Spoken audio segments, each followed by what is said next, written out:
You're right. So this is a love month, isn't it? February is the love month, Valentine's, and the theme for this month is the heart of humanity. And so today's talk is the grateful heart. And really, it is about gratitude. We all know it's about gratitude. This is not a new concept, right? We've heard this all our lives. Count your blessings. Gratitude is a much higher vibration, right, than complaining. Living a life of gratitude is much more fulfilling for us as humans than living a life of complaining. We all know what we should be doing. I know, I just should on everybody here, right? Should. We all know what we should be doing. We all know what is best for us. We all know what is best for us. However, Romans 7:15 says this, "For what I am doing, I do not understand. For what I will to do, that I do not practice. But what I hate, that I do." Is that the human condition or what, right? We know what we ought to be doing. We know what's best for us to do, but we just don't do it. I know what I should be doing. I just don't do it. And we all have those moments, don't we? I mean, we all know. I mean, who's kind of stopped going to the gym, right? It's already February. What happened to those New Year's resolutions, right? 3 times a week, 4 times a week, 5 times a week, once every other week, once a month. I saw something in the Facebook that said, I'm going to open up a new gym. It's going to be called Resolutions. First 2 weeks, it's going to be filled with exercise equipment, and after that, it's going to be a bar. Right? Because we know what we should be doing, and then we know what we do. We ought to be praising and raising our lives every day. We should be praising and raising our breath, our heartbeat, our muscles. We should be praising and raising our conditions. We should be praising and raising our fellow travelers. We should be praising and raising our loved ones every moment of the day. We should be praising and raising our enemies. We should be praising and raising all beings everywhere. We should be giving thanks in all things, like it says in Thessalonians 5:16. Rejoice always. Rejoice always. Pray without ceasing. In everything give thanks, for this is the will of God. For everything give thanks. And we're told by the saints and the sages of all time. We've been told our whole lives. This is nothing new. All those people knew what to do. Marcus Aurelius. It is our own power to have no opinion about a thing and to not be disturbed in our soul, for things themselves have no natural power to form our judgments. Things themselves have no natural power to form our judgments. Our thoughts have power. Our words have power. We get to decide whether we're experiencing heaven or hell. John Milton, the mind is its own place and of itself can make a heaven of hell or a hell of heaven. Martha Washington, the greater part of happiness or misery depends on our dispositions and not our circumstances. We carry the seeds of one or the other about with us in our minds wherever we go. Abraham Lincoln, most people are about as happy as they make up their minds to be.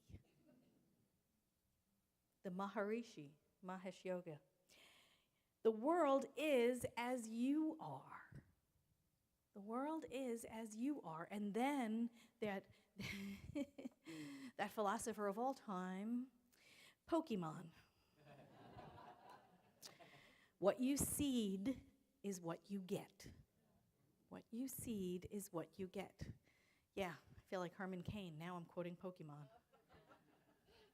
Anyway, we've been told forever.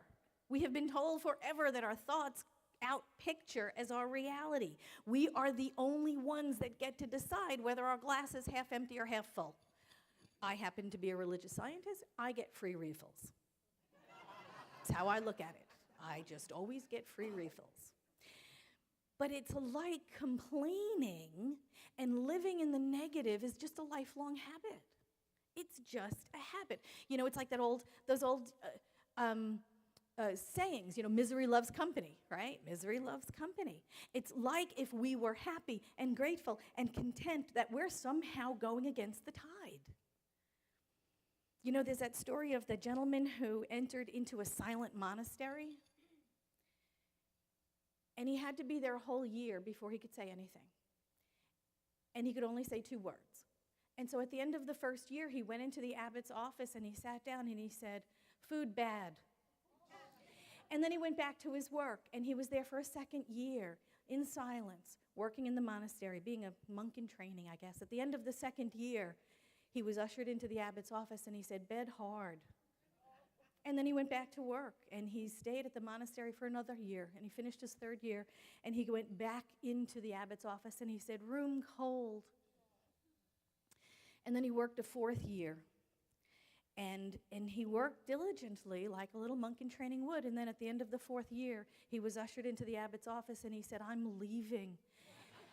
And the abbot said, "Well, no wonder you've been complaining since the moment you got here."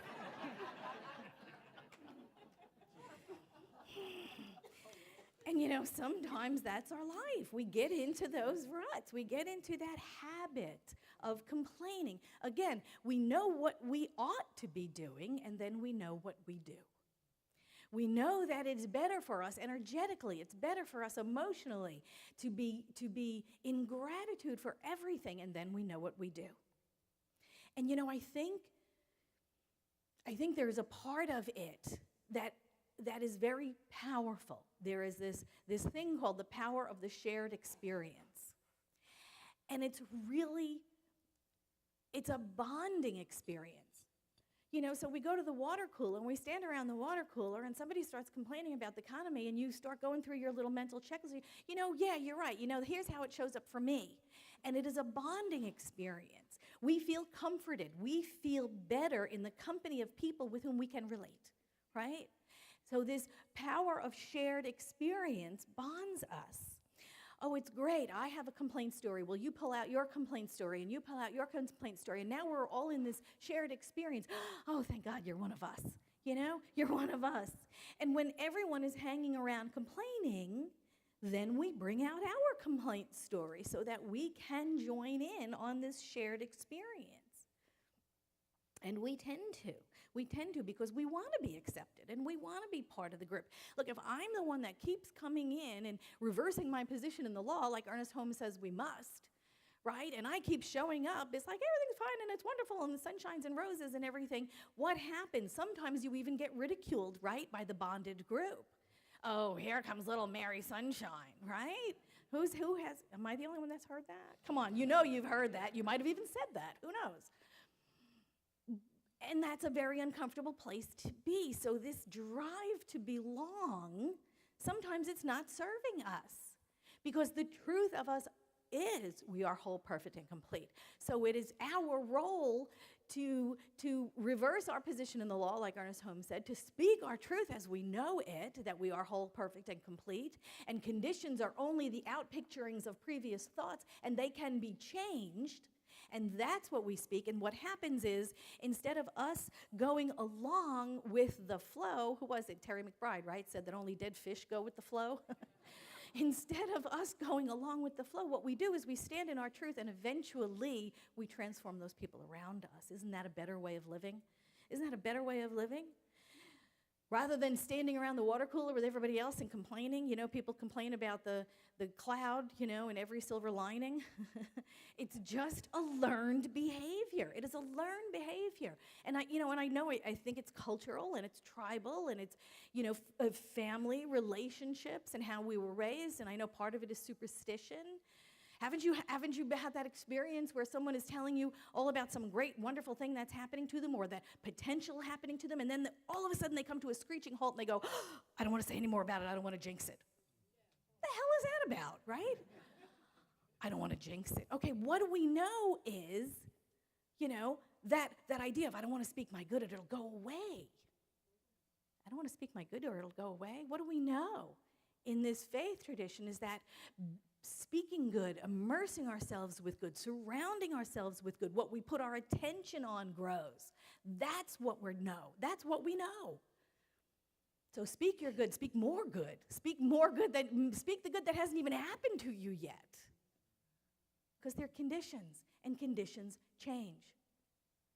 Conditions change to reflect your predominant beliefs. So if you're immersed in good, if you're dwelling in good, if you're surrounding yourself with the energy of good, when you know everything is good,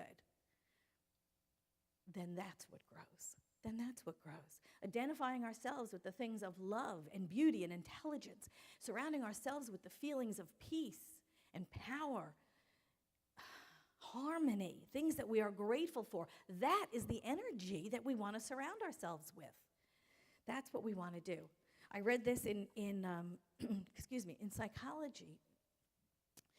Gratitude is an emotion expressing appreciation for what one has, as opposed to, say, a consumer-oriented emphasis on what one wants or needs. Gratitude is what gets poured into the glass when it is half full. There's that glass again. Studies show that gratitude not only can be deliberately cultivated, but can increase levels of well-being and happiness among those who do cultivate it. Feelings of well-being and happiness.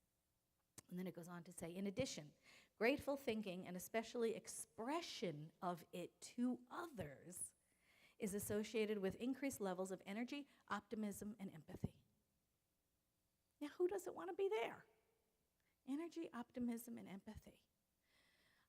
These are the gifts that gratitude brings to us. So it is important to our health to be in gratitude. It is important to our well-being to live in gratitude. It boosts our energy. It boosts our optimism to be grateful in all things. It is in our best interest to be Little Miss Sunshine around the water cooler. It is in our best interest to be that. And living in gratitude buoys that expectation of good. We live in the expectancy of good. Even if nothing changes in the world of conditions, we are still in that expectancy of good. It's happening. It's on the way. It's already here. You know, when we feel good and we see good, we expect good, even if things don't go exactly the way we planned, we can roll with it because it's good. Even if it's not what we expected, we can still go with it because it's good. Ernest Holmes said this in Power of the Idea. Gratitude is not only a virtue, but it is also part of a practical philosophy of daily life. There is no wiser way of living than to remember every morning what life has given us and to lift up our thought in thankfulness for every bounty we possess. It's easy to be grateful. It really, really is easy to be grateful from the moment we wake up, from the moment we open our eyes. To be grateful that we opened our eyes. Let's start there. Morning came and I'm still alive. Woohoo! That's a big win for me. A grateful heart remembers with love. A grateful heart remembers with love. A grateful heart always looks at life with love. A grateful heart sees good wherever we look. You know, and it is not about what happens to us as much as it is how we respond to what happens to us. If we are dependent on external conditions to inform us whether or not we should be happy, we'll be riding that roller coaster for the rest of our lives. If you can only have a good day when everything goes right, and then if things don't go your way, you're in the pits, you are going to be doing that up and down roller coaster ride for the rest of your life. The good feelings, the feelings of gratitude, the feelings of well-being, the feelings of love and joy for being alive, that comes from within. It does not matter what the conditions are saying. It doesn't matter what the weather is like. The happiness is an inside job. Linda Summer said this, "Grace abounds through thanksgiving, and when I have a grateful heart, no matter what I am experiencing, I place myself in the position to receive more of God's grace." No matter what we're going through, we can always find something to be grateful for. I heard someone say, if you can't find something to thank God for the fluid in your eyeballs. There's always something. We take so much for granted. But a grateful heart takes nothing for granted. The one who has a grateful heart sees everything as a gift from God and gives God the glory. I would much rather be around people who are grateful than people who murmur and complain all the time. Griping charges the atmosphere with the negative, but a grateful heart gifts the atmosphere with grace, love, and joy. Isn't that a lovely expression? Gratitude gifts the atmosphere with grace, love, and joy. And that is the truth of us. That is who we are. The other stuff is just learned behavior. We can rely on that, whatever happens to us, whatever the condition is. We know it's just a thing of thought. It is a thing of previous thought. The condition will always change. And if I'm immersed in gratitude, regardless of the conditions change to reflect that. We get off the roller coaster. We get off the roller coaster and we live a life of good. We live a life of God. We live a life of grace, unattached to outcome. We simply stay in gratitude, and we know that God has our back. God has our back, and we can enjoy all of life. Ernest Holmes said this. He said, the reason we make our requests known with thanksgiving is because we know from the beginning we are about to receive, and therefore we cannot help but be thankful. The grateful attitude to the Spirit puts us in very close touch with power and adds much to the reality of the thing that we are dealing with. I was going to say the attitude of gratitude, but that is so cliche. But to be immersed, just to be immersed in gratitude and leave the complaining to somebody else. To be that person who stands and reverses the position in the law all the time. Whenever the group conversation starts going south, be that little Miss Sunshine. Be that person that continues to hold the truth for us. And change the position in the law. And then change happens around us. Then change begins to happen around us. We become the place where peace shows up in a body. We become the place where the spirit of love shows up in a body. And then we begin to transform those people around us by our presence in it. Right? So I'll make a deal with you. This week, let's just go the whole week without one complaint. How about that?